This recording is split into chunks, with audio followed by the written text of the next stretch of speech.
Hello, hard video order stuff, welcome back. Would you like to speed up your workflow in Final Cut Pro?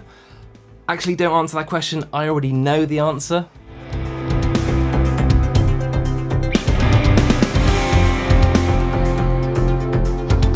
Speed is the name of the game and time is money. So here's a quick rundown of things I do in Final Cut that speed up my editing so I'm spending less time in front of a computer and more time getting content out there. Guys that have been using Final Cut for years will see a couple of these tips and go, ha, I knew that. Because I do cover a few of those bread and butter tips, but either way, I think you're gonna get a kick out of seeing how I edit. So, let's do it. Something I would highly recommend you switch on is your background render. So if you go up to Final Cut Pro, Preferences, Playback, and then make sure this button is ticked for background render. And that just means that if you leave the computer, it'll render whilst you're not there and you'll come back and everything will be nice and fast and you'll be able to play back, no problem. If you're someone who still claps at the beginning when you hit record so that you can sync up your audio and your video, it's the future, you don't need to do that anymore, get with the program. So forget spending time on zooming in really close to line up your audio and your video perfectly, it's not necessary. Instead, just select your audio track and your video track and right click and choose synchronize clips. Just go with all of the default options and click OK and bam, fully synced up audio and video. And I know for you guys who've been using the program for a while, you're gonna be like, yeah, I know this stuff, it's easy, you know.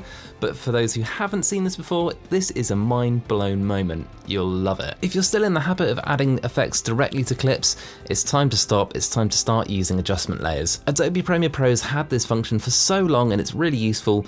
Now for Final Cut, you can get lots of free versions. For some reason, it still doesn't come with the program, but just Google Adjustment Layer Final Cut Pro free plugin, you'll find one. Just stretch over your footage and apply your effects to it. I guarantee this will save you so much time, plus Final Cut Pro seems to work faster with this in place. I don't know about you, but I feel like I spend way too much time on color grading when in actual fact I should be uploading, delivering to the client. I should be just finishing projects and getting them out there. So what I've been working on is having a really repeatable style of filming, and I'll mention this again, but it's about having a consistent exposure level, having consistent white balance, all of those kind of things, so that we can have a template and copy across, and then we only have to make minor adjustments to the grade. When I filmed this session, I made sure that I used exactly the same settings as previous sessions. I'd written them all down, I copied the grade over, and bam, I've got my color wheels, my color curves, my LUT, and a little bit of sharpening, and that means I've got so little work to do, and this has saved me a huge amount of time. I get a lot of questions about my audio quality, people saying they like the way it sounds,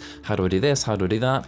The truth is it just takes a bit of practice and a bit of time, and obviously time is not our friend, time is the enemy. So how do we speed things up? Well, for me it's about having a repeatable style of recording audio, and what I mean by that is by having similar levels, having the mic in a similar distance to your talent every single time, so that you can go back and actually copy settings from project to project. If you can do that, it means you won't have to mess around adding tons of EQ, compression, add a limiter, whatever you need to make your audio sound good for every single project. You'll have almost like a template that you can copy across, and it'll save you so much time. So in our project, you can see that this audio is going to be way too quiet and way too dynamic, so it's going to need some EQ compression and probably a limiter so it sounds good on every single device. And here we can see the audio from the last project I did, and you can see it's going to be a lot louder, a lot more consistent. It's going to sound better on a phone, a tablet, a laptop, or big speakers. So this is what I want for the new project, so I'm going to hit Command-C to copy those audio settings. Back with our original project, and we need to copy our audio plugins in. I will go into shortcuts in a bit, but for now we're going to hit Shift-Command-V, and what this allows us to do is to selectively paste plugins into our clip. Obviously, we only want the audio attributes to be copied in, so we need to deselect all of the video attributes. And bam, a working template for our audio. Of course, you may need to tweak from here, but it gives you a nice template to work from. So it probably would have taken the best part of 10 minutes to get this sounding really good, so that's 10 minutes saved on this project. There are so many shortcuts you could remember with Final Cut Pro, but I think you can get by with just the basic ones. I'm not going to run through many, but these are the ones that I use all the time, and they will save you so much time if you just memorize these ones. Of course, there are the obvious ones which everyone should know.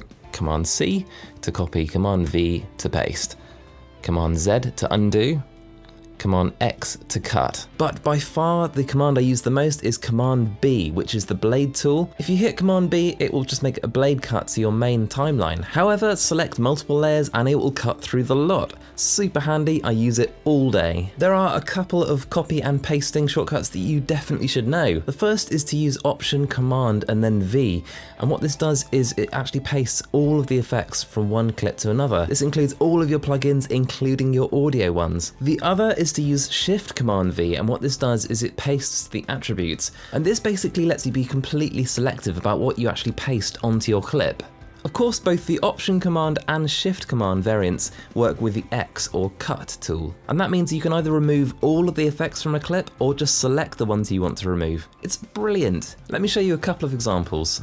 Let's say you're working on a project which has multiple areas, each with its own adjustment layer, and you decide you actually want to make some quite big tweaks to the plugins you use. In this example, I'm going to go for a drastically different exposure. Instead of going into our adjustment layers and doing all the tweaking manually, we're going to use Option Command X, and this will remove all of the plugins from our second adjustment layer. Then just highlight our first adjustment layer and press Command C to copy all of the effects, and then simply press Option Command V to paste our effects onto our second clip, and we're done. Of course, if you want to be more selective about what you paste onto your clips, we can use Shift Command V. So again, let's clear the effects off our second adjustment layer by pressing Option Command X. Once again, hit Command C to copy the effects from our first adjustment layer, and then hit Shift Command V to select what we want to paste onto our clip.